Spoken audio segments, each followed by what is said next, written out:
seja muito bem-vindo à terceira aula deste módulo da comunicação e da escuta que enriquecem a vida. Nós já fizemos uma breve introdução sobre do que se trata, né? Qual que é o cerne da comunicação não violenta. Nós vimos quais são os obstáculos da empatia, aquelas coisas que a gente fala na nossa comunicação, no nosso dia a dia, que acabam interrompendo, nos alienando na nossa compaixão natural. Agora nós vamos começar a nos aprofundar nos elementos que compõem, né, os 4 componentes da comunicação não violenta. E não sei se você se lembra, o primeiro deles é a observação. Então nesse capítulo nós vamos falar sobre observar sem avaliar. Porque existe uma diferença entre observação e avaliação.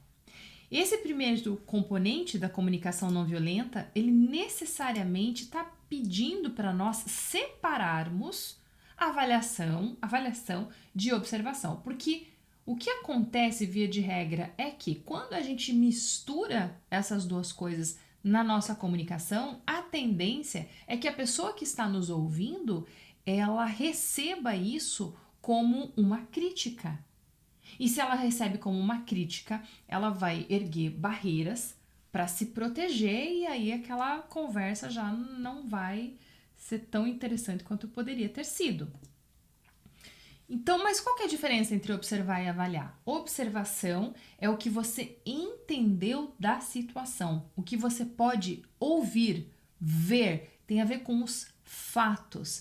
Já a avaliação é quando você diz se aquilo lá, se aquilo que aconteceu, enfim, a situação, os fatos, ou a pessoa que está envolvida nessa situação é bom ou ruim. Percebe o julgamento? A diferença? Então, observar é falar dos fatos. Avaliar é emitir algum tipo de julgamento. Tem algo muito interessante para a gente saber em relação a essa diferença, né, das linguagens, entre linguagem estática, que é essa linguagem que a gente usa comumente no dia a dia, e a linguagem de processo. Veja, no dia a dia a nossa linguagem ela tende a ser mais objetiva, né? E aí ela nos convida a falar de coisas estáveis, constantes, sobre normalidade, sobre curas rápidas, problemas simples, soluções definitivas. Só que a verdade é que o mundo ele é complexo, né? E o nosso mundo interno, então, nem se fala. Aí a gente tenta simbolizar esse mundo interno com uma linguagem que não atende isso que a gente está querendo dizer. Ou seja, é um mundo de processos, de mudanças, de dimensão, de função, de relação, de crescimento, de complexidade.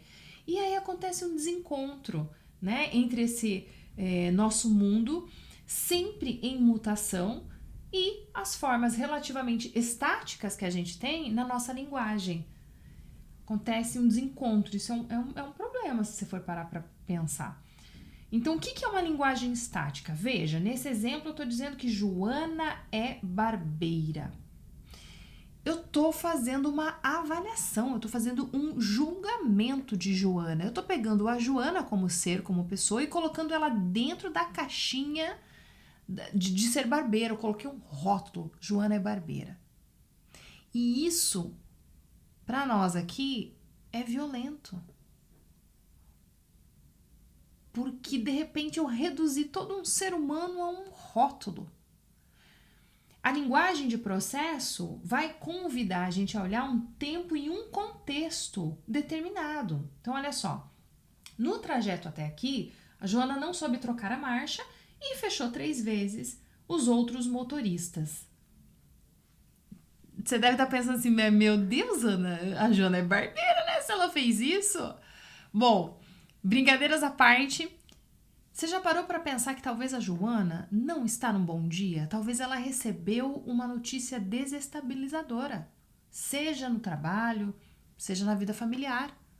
Talvez Joana está passando por alguma situação desafiadora, está tomando algum remédio que está atrapalhando, que está tirando um pouco o foco dela. Ela até pode dirigir, mas ela não está tão bem quanto deveria. Nesse caso, ela não tinha que nem estar dirigindo, né?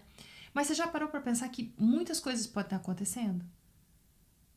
Às vezes ela está preocupada, às vezes ela está pressionada, A gente não sabe o que está acontecendo na vida do Joana. E daí, de repente, a gente reduz a Joana a um rótulo.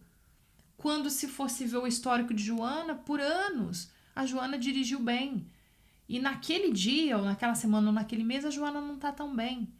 Então, é tão injusto. Você não sente que é injusto reduzir uma pessoa a um rótulo?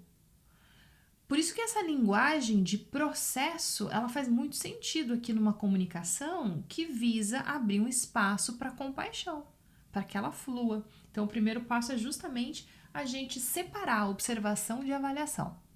Vamos ver mais exemplos? Que eu acho que com exemplo fica mais fácil. Vamos distinguir avaliação de observação. Então, nessa tabela, por exemplo, usar o verbo ser sem indicar que a pessoa que avalia aceita a responsabilidade pela avaliação. Então, quando a gente está avaliando, a gente está dizendo você é, ó, o verbo ser, generoso demais. Nossa, Ana, que exagero, isso não é violento. Mas isso cai naquele lugar de rótulo. Eu estou avaliando aquela pessoa de acordo com os meus valores. Se é bom ou se é ruim, continua sendo uma avaliação. E aí, se fosse uma observação sem avaliação, quando eu vejo você dar para os outros todo o dinheiro do almoço, eu acho que você está sendo generoso demais.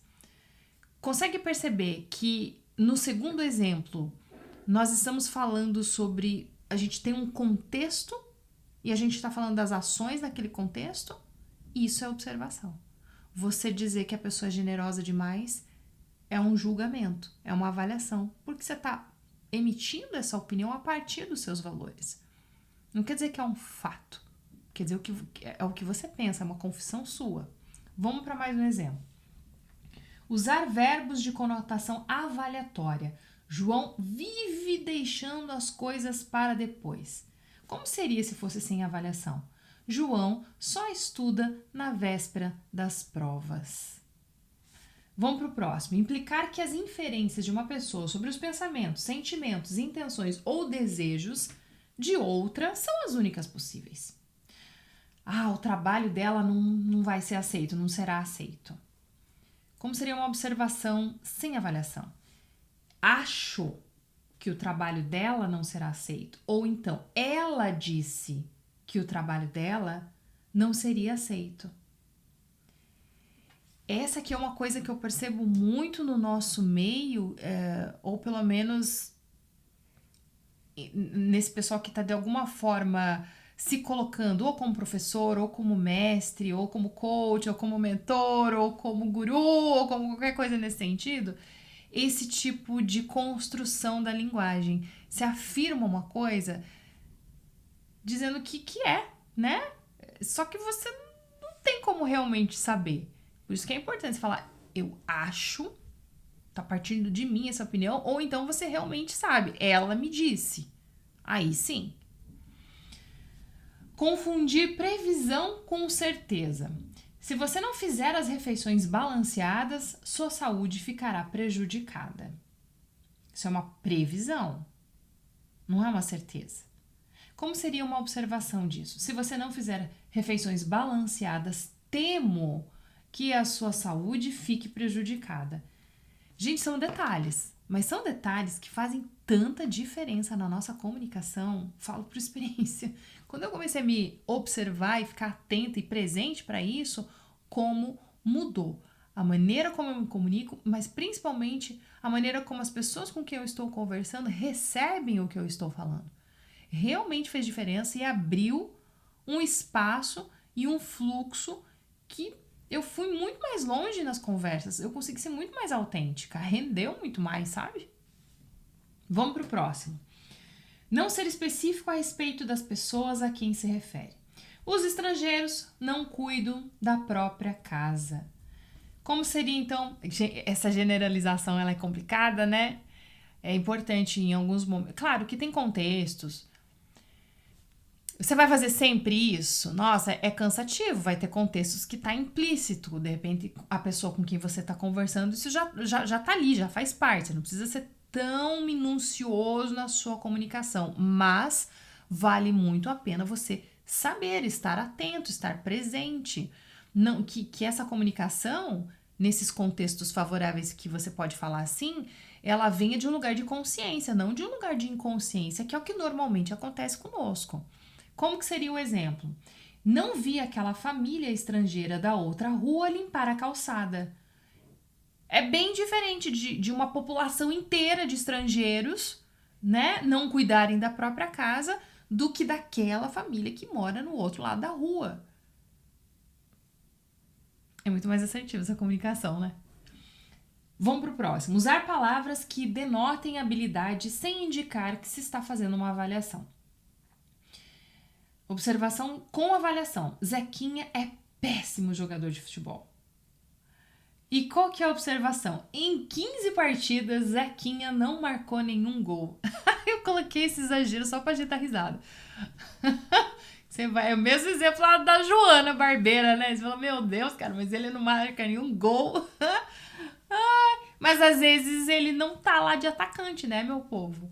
Então, vai saber quem é Zequinha. A gente não é verdade? É bom a gente estar atento a isso. Então, vamos lá de novo. Contexto e os fatos. Diferente de você dizer que o Zequinha é um péssimo jogador porque está partindo dos seus valores, da sua avaliação, é você dizer os fatos. Em 15 partidas ele não marcou nenhum gol. E vamos ali para o último exemplo na nossa tabela. Usar advérbios e adjetivos de maneiras que não indicam o que se está fazendo uma avaliação. Carlos é feio.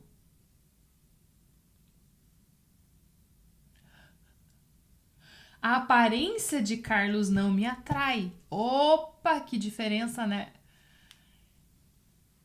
Vai saber se o Carlos não é bonito pra alguém, gente. Quem sou eu pra dizer que uma pessoa é feia, bonita? Agora, eu sou alguém pra dizer que aquela aparência não me atrai. Aí sim a gente tá sendo muito mais autêntico, vocês não acham? Então, é isso. Faça observação. Essa é a diferença entre avaliação e observação. Mas olha só, tem um pouquinho mais, tá?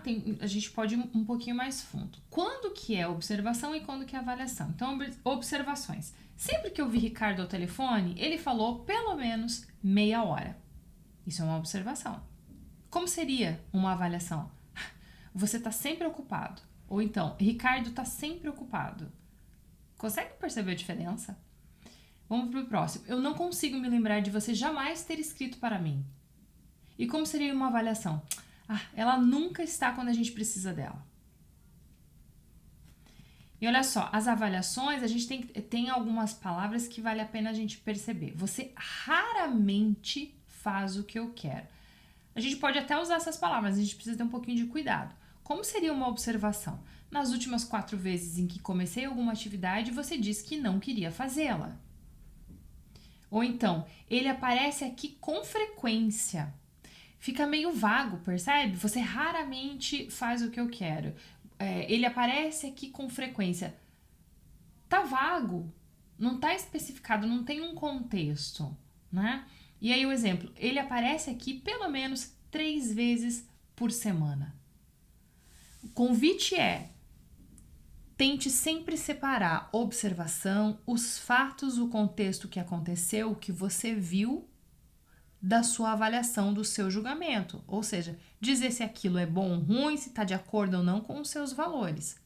Tentar sempre usar uma linguagem que é de processo e deixar, na medida do possível, quanto mais essa linguagem estática que coloca as pessoas dentro de uma caixinha e é isso aí, né? Então, para que a gente consiga ter um lugar de compaixão, para que a gente consiga ter esse espaço seguro para ser autêntico, para poder expressar nossa vulnerabilidade, esse é o primeiro passo. A gente precisa saber diferenciar, né? Observação de avaliação. Isso vai ser muito importante também, não só para você na hora de comunicar, mas para você também na hora de você estar ouvindo o que a pessoa está falando. Lembra que em alguns momentos eu falei assim, você só está fazendo uma confissão. Você vai ouvir várias confissões sobre os valores das pessoas só com esse primeiro passo da observação. E aí eu convido você para fazer algumas práticas, tá? Você tem 2 exercícios para você escrever 2 avaliações sobre você e aí fazer 2 observações sobre você. Então tem um exemplo, eu nunca consigo finalizar um trabalho. E aí, por favor, façam uma observação. Nas 2 últimas vezes que eu iniciei um projeto, eu não consegui finalizá-lo. Aqui eu vou pedir para você marcar aquilo que é observação ou aquilo que é avaliação. No final tem a resposta, mas eu voltei rapidinho para você não ver. Não vá para ela, para o último slide. Tente fazer e daí depois você vê no último slide as respostas. A gente se vê na próxima aula.